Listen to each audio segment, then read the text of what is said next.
Hello, everyone, and welcome to 826 New Orleans New Writing Channel.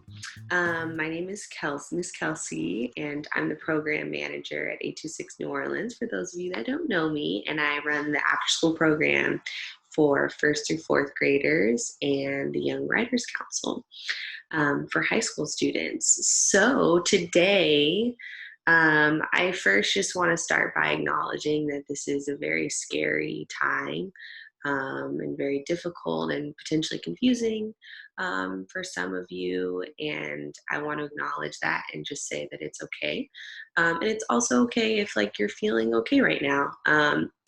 And I also just want to thank all of my young writers that are watching this for staying home. And I know it's so difficult that you don't get to go to school, you don't get to go to your after school program, but you're being an incredibly responsible citizen by staying at home. And I just want to thank all of my young writers for that. So if you are watching today, we are going to start a fantasy unit. So this is geared for my young writers that are in elementary school, so in first, second, third, fourth, and maybe fifth. And hey, maybe if you're older, you can also use these lessons. But we are going to talk about how to write a fantasy story. So in order to write a fantasy story, we need to know what a fantasy story is. So to start, we're actually going to read a story together. And then we're going to talk about the different elements in fantasy. So how is fantasy different than, let's say, realistic fiction, right? So when we write about ourselves or just about the real world and what we see in front of us. So to start, we are going to read The Big Bad Bubble by Adam Rubin, and the pictures are by Daniel Salmari. So I see right now that it's backwards for you, but I will read the best that I can and then show you the pictures as I go. But before we start, I want you to take a moment as I'm talking to think about what this might be about. What could be the big bad bubble? And we already see on the cover that there's a monster. So already we're getting a clue into what fantasy is. So we're going to start. Big bad bubble.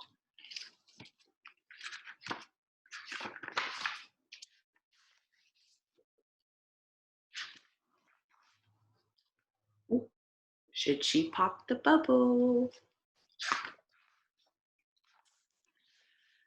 You may not know this, but when a bubble pops, it doesn't just disappear. Ooh. Where do we think the bubble's gonna go? It appears in La La Land, where the monsters live.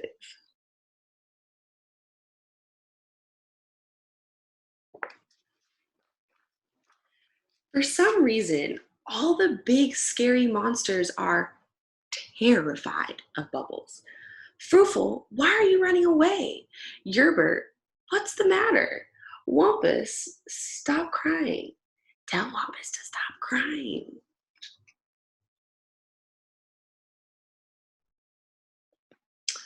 Why do you think they're scared of bubbles? That's a kind of funny thing to be scared of. We're going to see. Turns out, it's all Mogo's fault. When he was little, a chewing gum bubble attacked his face. Since then, all he can talk about is how dangerous bubbles are. Oh. Uh-oh.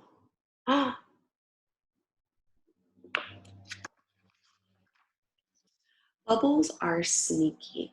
You never hear them coming. Where there's one bubble, there are many bubbles. They travel in packs. Summer is the worst time for bubbles. That's when they go into a feeding frenzy. Don't listen to Mogo. He has no idea what he's talking about. Well, I don't know. Mogo got some good images, some good proof. We're going to see. I'll admit, it's a bit surprising when a bubble suddenly appears out of nowhere. But that's part of the deal with living in La La Land. On the plus side, oh, donuts grow on trees and the rent is cheap. Ooh, so we're learning some new things about a different place. Hey, look, here comes a bubble now. Gerbert, stop running around in circles. You have giant fangs. Fruitful, climb down from that tree. Look at your claws. You have pointy claws. Wampus, get from under those covers. You're much too big for that bed anyhow. I wonder why we're pointing out the giant fangs and the claws. What could they do with those? We're gonna find out. Bubbles kill thousands of monsters every year. No, they don't. Oh, yeah? Prove it. Look, here's a bubble. It's just a thin layer of soap and water wrapped around a ball of air. It's soft and delicate. It couldn't hurt a fly. You could pop it with a little finger.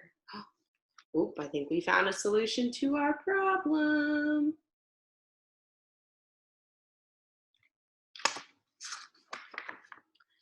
Gerbert, use your fangs.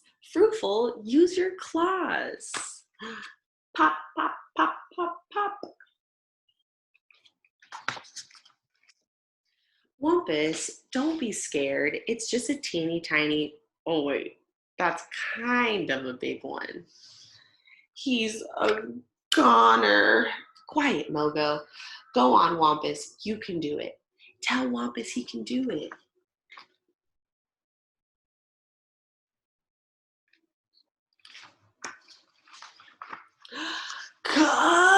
Kaboom!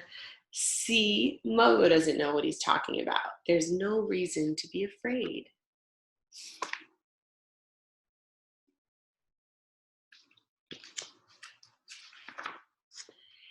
Enjoy your bubble gum, Gerbert. Have fun popping your bubble wrap, Fruitful.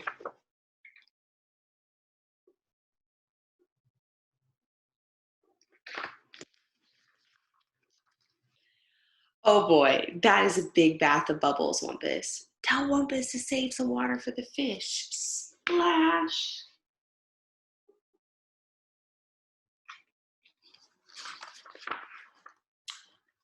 Fine. Bubbles aren't so dangerous after all. Butterflies, on the other hand. The Truth About Butterflies by Mogo Pogo. Butterflies. The end.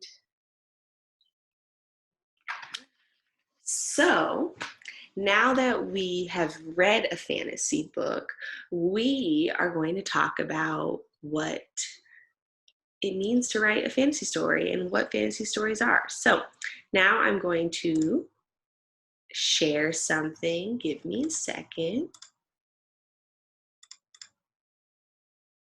We are going to look at what it means to have fantasy.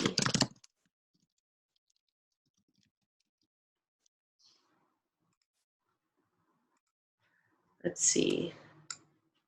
Well, y'all, I tried to share a page, but it is not working. So we're going to use the whiteboard.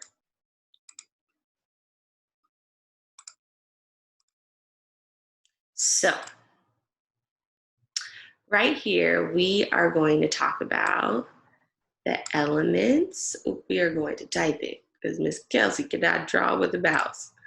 Let's clear this text. So we are going to talk about the elements of fantasy.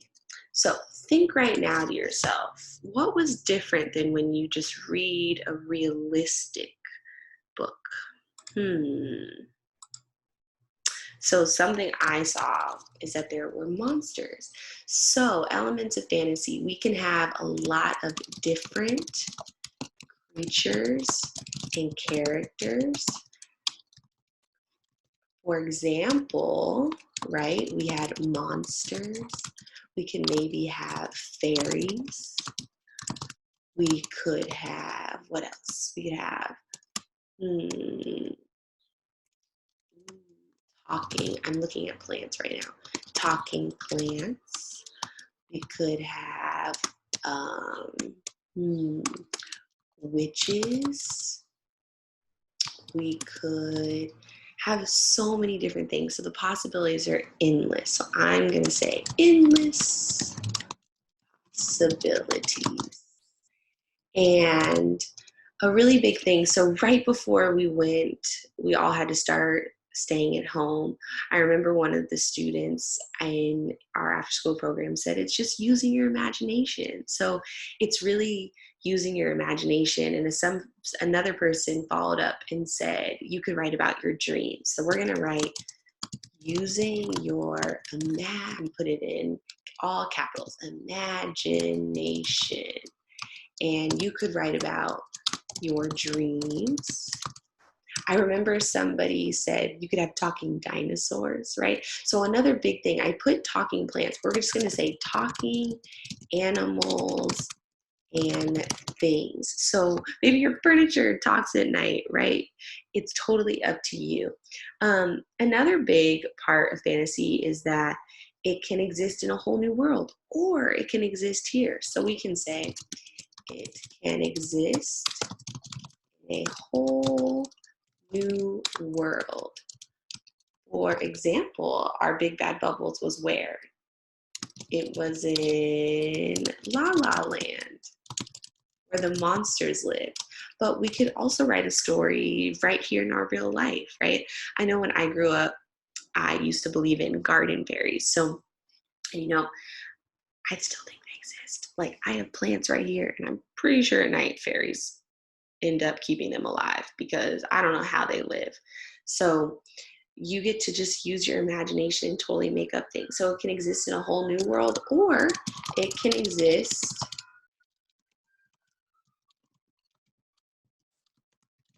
in our world, right? So we can have otherworldly things come into here. So the really awesome thing about fantasy is that there aren't that many rules. You get to really use your imagination and be as creative as you want to be.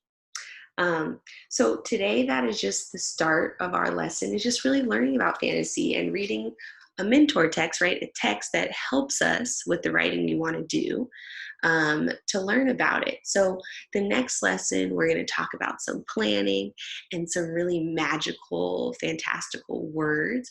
Ooh, you know what? I'm going to write there can be. So today we just talked about different elements, right? And then the next time we're going to talk about actually planning our own fantasy story. And the next time, there's not much to share this time, but next time we'll talk about even how you can share your own writing with us at 826 New Orleans. I also just want to say thank you for following along. And if at any point this feels stressful or just like not something you want to do, that's also very much okay. This should be something that feels fun in a way to spend your time and use your imagination while you are at home. Another really cool thing is maybe just step outside and see what's around you and how you can use your imagination just alone in your front yard or just on your porch or in your apartment complex, anywhere. So yeah, thank you. And I look forward to sharing more writing lessons with you in the future. Bye.